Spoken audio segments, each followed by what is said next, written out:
Il faut dire que l'Égypte assure la présidence tournante du Conseil de paix et de sécurité de l'Union africaine à partir du 1er février 2026 pour une durée d'un mois, a indiqué un communiqué du ministère des Affaires étrangères égyptienne.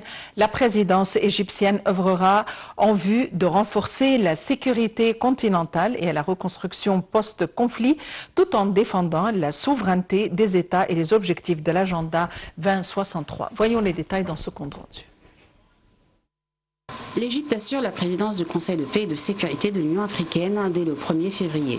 Cette présidence égyptienne intervient à un moment critique marqué par l'accentuation des défis sécuritaires, politiques et de développement sur le continent africain dans un contexte régional et international complexe qui exige une coopération accrue et une mutualisation des efforts pour y faire face, indique le communiqué du ministère des Affaires étrangères. Il est prévu que la présidence égyptienne aborde de nombreuses questions cruciales dans les domaines politiques, sécuritaires, environnementaux et du développement, ajoute le document. À savoir que le Conseil de paix et de sécurité de l'Union africaine est composé de 15 membres ayant des droits de vote égaux. Tous les membres sont élus par le Conseil exécutif de l'Union africaine et approuvés par la conférence de l'Union africaine lors de ses sessions ordinaires. 10 membres sont élus pour un mandat de 2 ans et 5 sont élus pour un mandat de 3 ans, afin d'assurer la continuité. La présidence du Conseil de paix et de sécurité est tournante et mensuelle, assurée par roulement alphabétique parmi ces 15 membres élus pour 2 ans. L'Égypte a siégé au Conseil de paix et de sécurité au cours de 4 mandats, en 2006 et 2012 pour une durée de 2 ans, en 2016 pour 3 ans et enfin en 2024 pour un nouveau mandat de 2 ans. La présidence égyptienne souhaite renforcer l'efficacité du Conseil de paix et de sécurité en tant qu'organe principal chargé de maintenir la stabilité et d'instaurer la sécurité sur le continent africain.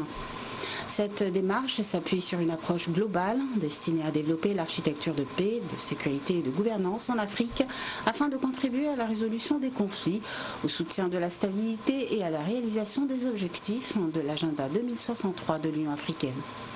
Durant son mandat, l'Égypte veillera à incarner les principes immuables de l'acte constitutif de l'Union africaine, fondé sur le respect de la souveraineté des États, de leur unité et de leur intégrité territoriale, affirme le communiqué.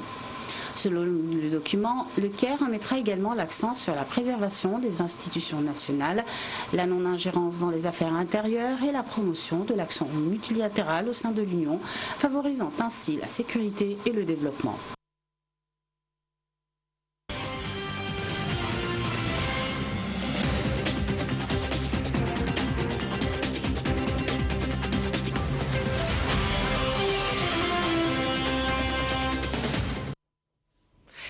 Et pour nous donner plus d'éclaircissements, nous avons le plaisir d'avoir en ligne Nihal Shafaï, chercheuse en sciences politiques et stratégiques. Nihal Shafaï, bonsoir.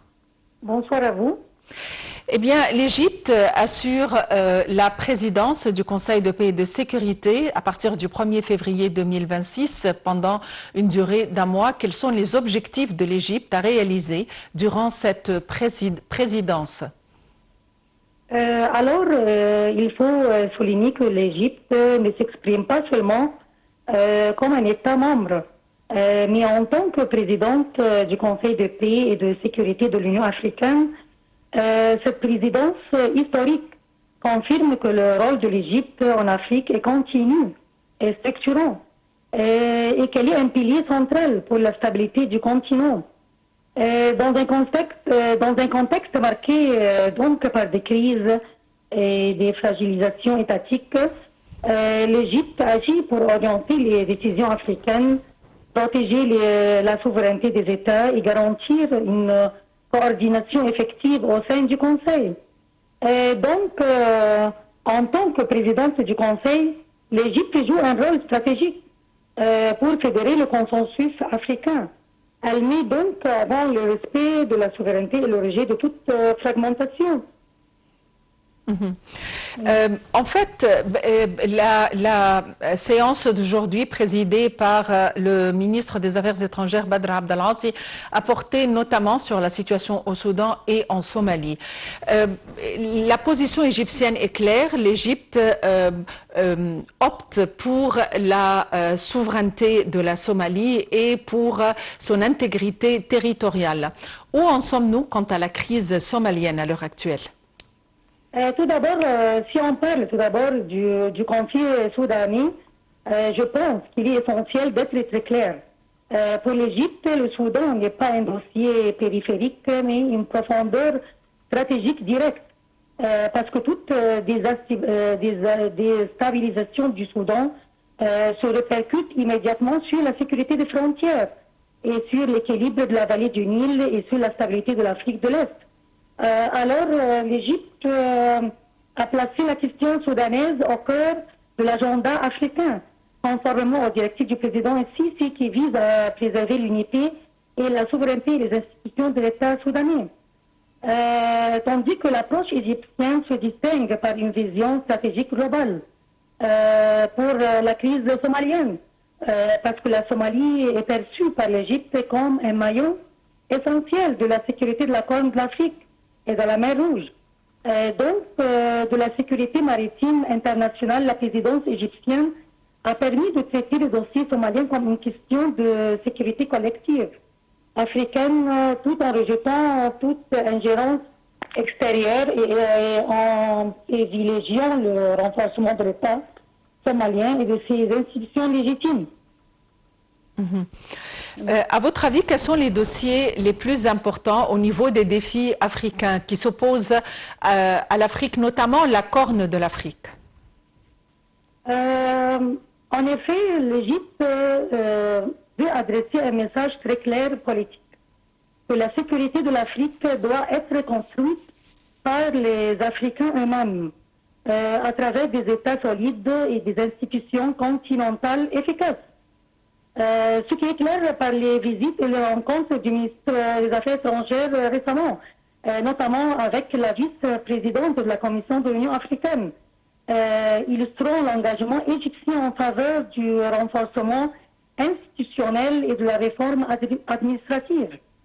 Alors, c'est une vision portée au plus haut niveau de l'État égyptien, affirmant que la stabilité du Soudan, de la Somalie et de l'Afrique tout entier, c'est un pilier de la sécurité collective du continent. En fait, les responsables africains et les responsables au sein de l'Union africaine œuvrent pour la réalisation de l'agenda 2063.